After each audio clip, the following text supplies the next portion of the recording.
Dan Lanning's done it. The Oregon Ducks have gone out and they have landed one of the biggest transfer targets this offseason. We're going to break it all down. I'm Matt Prehm. Thanks for watching this video. We're trying out some new things here on this YouTube page. Instead of just press conferences, you're going to see my face now. You're going to hear my voice.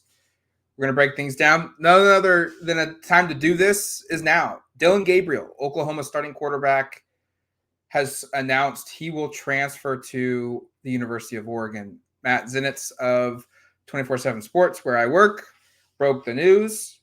Gabriel came out and confirmed it. He was in town. He just left Eugene Saturday morning, wrapped up an official visit, locked in his commitment to the Oregon Ducks. And this is a big one, folks. This is the most important position in all of sports at quarterback. Oregon went out and the eyes of Pro Football Focus landed the nation's fifth best quarterback in college football. Only Bo Nix of Oregon, Jaden Daniels, who's probably going to be the Heisman winner of LSU, Carson Beck of Georgia, and Preston Stone of SMU were graded higher from a passing standpoint by PFF. Overall, quarterbacks, he's even better. He's fourth. This is a monumental get that gives Oregon clarity now, and also some uncertainty at the quarterback position. And we'll start there. Gabriel comes to Oregon. He will have 1 year of eligibility left. He was a member of college football during the 2020 football season, where the NCAA said due to COVID-19 pandemic that anyone who plays during the 2020 season, that year does not count. So he has an extra year of eligibility. He will use it, and he will come home-ish. He's from Hawaii. The Marcus Mariota connections are strong here. That will play a factor. He referenced it in his commitment graphic.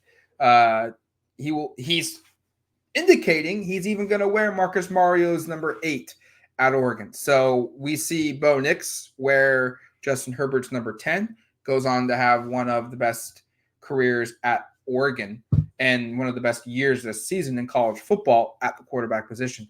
Now Dillion Gabriel comes in, indicating at least he's going to be wearing the number 8, same as Marcus Mariota, one of his idols. He is from the state of Hawaii.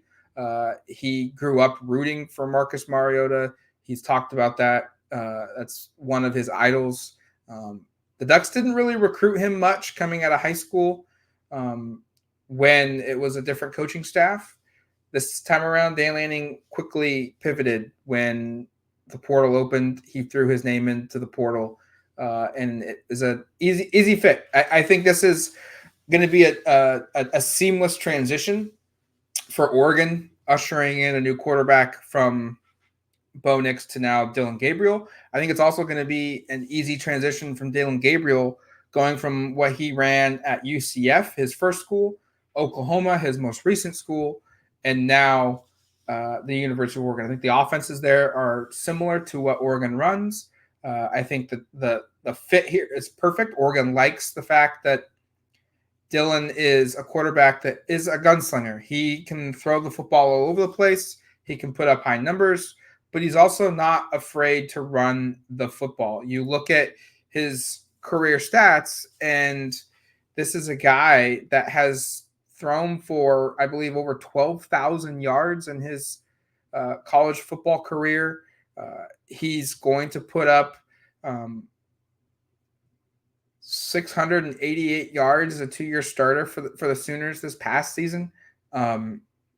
He threw for 55 touchdowns for the Sooners. 66% of his passes. He rushed for 18 more touchdowns.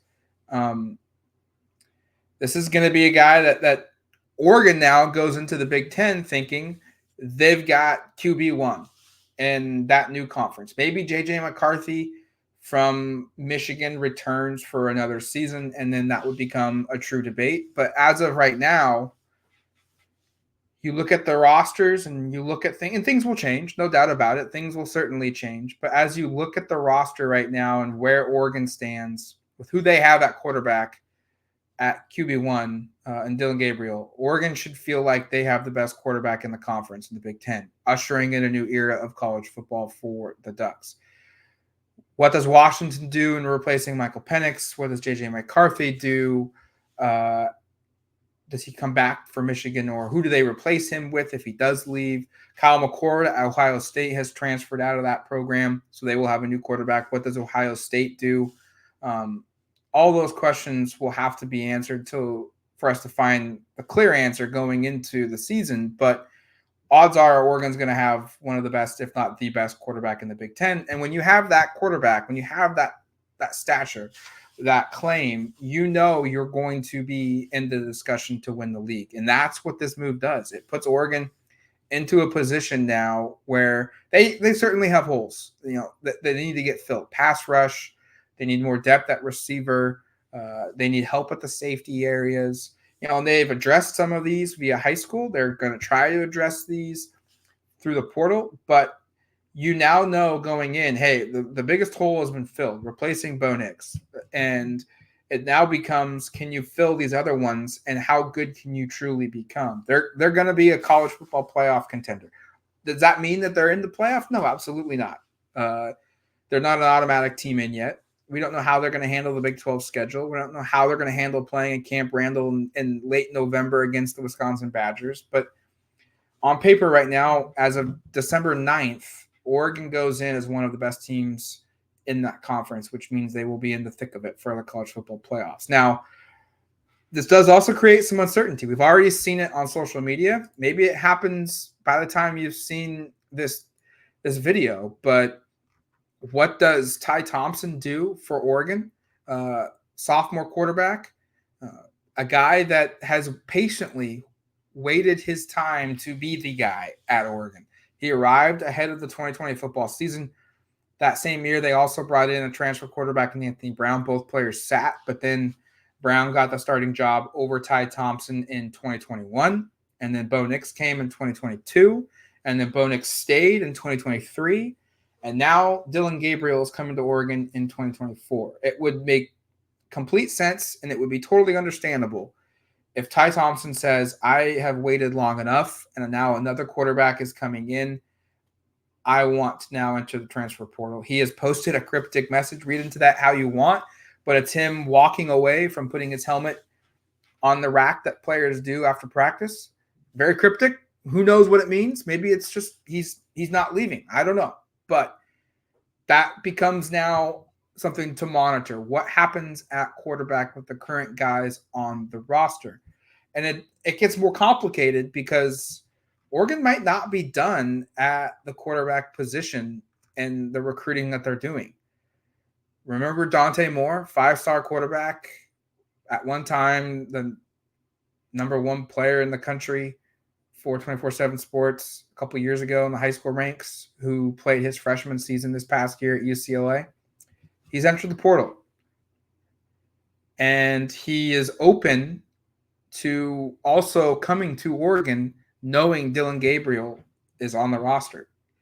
He has made it known via the reporting on 24/7 Sports and other outlets that he's wanting to play. He wants to play as quickly as possible, but he also is having the realization that maybe he's not ready yet to play right away at the elite level, at the highest level, and that he's open and willing, if the situation presents itself, to sit behind another quarterback and to learn and to develop and get himself better prepared for maybe a bigger role in 2025.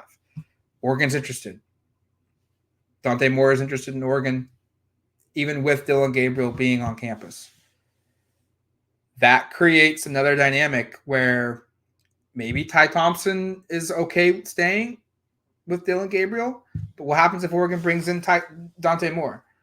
And if you're Oregon, you absolutely have to go after Dante Moore. If he is totally open to the idea of playing behind Dillion Gabriel, learning and being his understudy for a season, something that he didn't get to do this past season at UCLA, you have to go after that. He is an elite quarterback. He has physical traits that you can't teach. He's got the pieces to be molded into something special at the college level. And if you're Will Stein and you look at what his offenses did at UTSA before he got to Oregon, and then you look at the improvements that Bo Nix had at Oregon this season under Will Stein, the elevated play that Bo Nix had, and now you get Dillion Gabriel, you have to feel pretty excited about the prospects of going from Bo Nix to Dillion Gabriel to potentially maybe Dante Moore. And if you're Dante Moore, you get to play under a coach that potentially had Bo Nix and Dillion Gabriel, two of college football's best quarterbacks the last 2 or 3 seasons under his wing.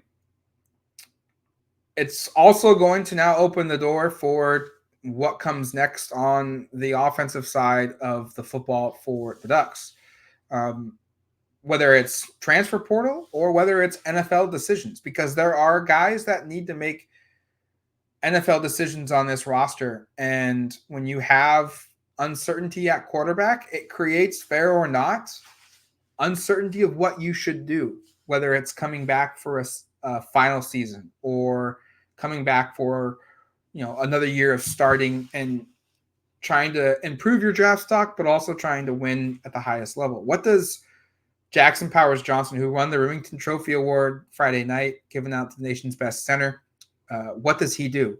He has an NFL decision to make.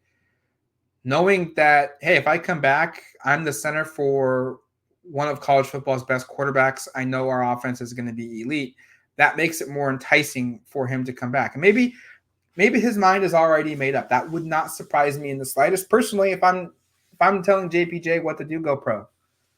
Go pro right now. But what about a guy like a Johnny Cornelius, an offensive tackle, another junior, a guy that transferred to Oregon from Rhode Island ahead of the 2023 season to enhance his NFL draft profile, play at a higher level than the FCS? He could be enticed. There's going to be a lot of eyeballs on Oregon's offense and a lot of opportunities to protect an elite quarterback, which means a lot of opportunities for Johnny Cornelius to put his film on tape even more and show that he's made big improvements. What does a receiver like Tez Johnson do, where going into the season 2023, we probably had no idea or no expectation that Tez Johnson would be an NFL prospect after the 2023 season. But after he goes over 70 catches, after he goes over 1,000 yards receiving in 2023, Tez Johnson has turned himself into a legitimate NFL prospect and someone that has to make a decision on coming back to school or going pro. And before today's news, you weren't certain if coming back to school was the best move because you didn't know what you had at quarterback.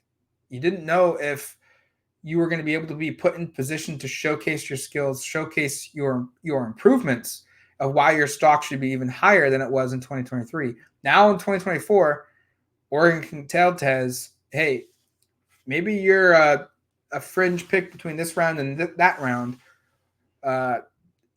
We now have an answer at quarterback, and we believe that you could come back and enhance your draft stock and go from, say, maybe a 6th round pick. I don't know, but I'm just throwing it out there. A 6th round pick to now being a 3rd round pick. That's a big money difference. Life-changing difference from a financial standpoint. I don't think this impacts Troy Franklin one way or the other. Maybe he comes back, shocks the world. And if he does, I don't think, he's coming back for ulterior motives in NFL stock. It's coming back for winning and leaving Oregon in a place where he's comfortable. I don't think he should come back, but this move I don't think will have much impact on a guy like Troy, and probably a guy like Bucky either. But from a portal perspective, before today, Oregon, couldn't give a clear answer that they had an elite quarterback when they were talking to receivers, because they need some. They need slot receivers. They need guys on the outside as well. They couldn't give, hey, like, here's the proof in the pudding. Here is the data. Here is the guy that clearly is an elite special quarterback. They could argue that, hey, we think we've got the talent at quarterback waiting in the wings that's going to come up and be the next guy, but you don't have any definitive proof in that. That's just their opinion. Now they do. And that only enhances the attractability that Oregon has from a transfer portal perspective, from receivers, from tight ends, from offensive linemen, and from running backs that Oregon's going to be going after in the portal, because you better believe they are. Oregon will be targeting players at all those positions. I expect it. Whether they sign guys each of the spots, unknown, but they will be looking to add elite depth, elite talent to this mix to go with Dillion Gabriel. And it starts there. Circling back here to wrap things up. This is a big day for Oregon football. The day that Bo Nix learns if he wins the Heisman Trophy winner. Dan Lanning learns he's now got an elite quarterback to replace Bo Nix, serve as a bridge between him and the next quarterback that comes for 2 or 3 or maybe even 1 season. It also sets up Oregon with plenty of other questions. What transfer targets are interested in Oregon now that Dillion Gabriel is here? Does Dante Moore now follow suit and want to learn under a quarterback? It's a lot easier to tell Dante Moore, hey, come learn under an elite quarterback when you've got one in hand. We've got that elite quarterback now that you've been talking about being an understudy of. Here's your chance. And then it creates an opportunity of what happens with Ty Thompson, what happens with redshirt freshman Austin Novosad. Are they okay with this? Do they want to go through a year and develop under Gabriel and compete in 2025? Or does this open the door for a transfer from one of those players as well? We're going to break it all down. We're going to watch it all play out. Make sure to like and subscribe to this video. Until the next one, thanks for watching.